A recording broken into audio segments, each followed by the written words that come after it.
دنیا اکثر یہود کو ایک دیوار کے پاس گریہ وزاری کرتے ہوئے دیکھتی ہے۔ کیا آپ جانتے ہیں کہ وہ ایسا کیوں کرتے ہیں؟ مغربی دیوار یا دیوار گریہ یہودی کا ایک مقدس مقام کہلایا جاتا ہے۔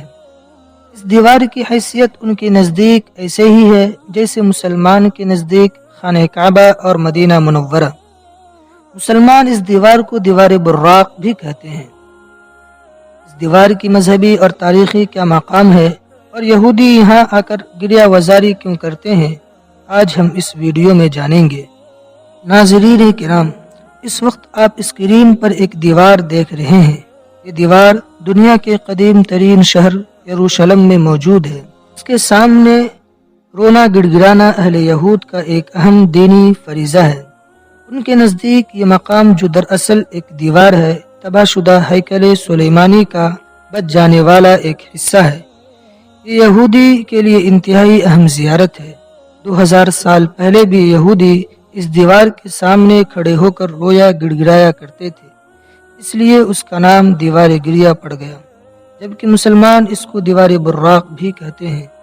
یہودی روایات کے مطابق دیوار گریہ کی تعمیر حضرت داؤد علیہ السلام نے کی اور موجودہ دیوار گریہ اسی دیوار کی بنیادوں پر قائم ہے، جس کی تاریخ ہیکل سلیمانی سے جا ملتی ہے۔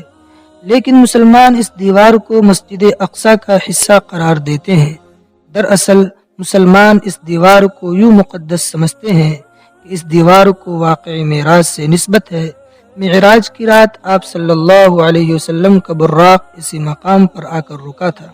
عیسائی کے عقیدے کے مطابق اس دیوار پر حضرت عیسیٰ علیہ السلام کو صلیب پر لٹکایا گیا تھا۔